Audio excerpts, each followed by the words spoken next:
Вались быстрее отсюда, с этой зоны.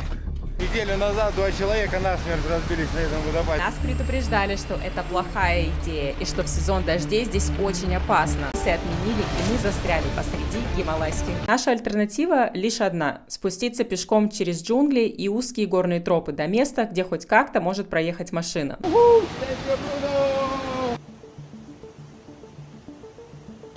Jeep station.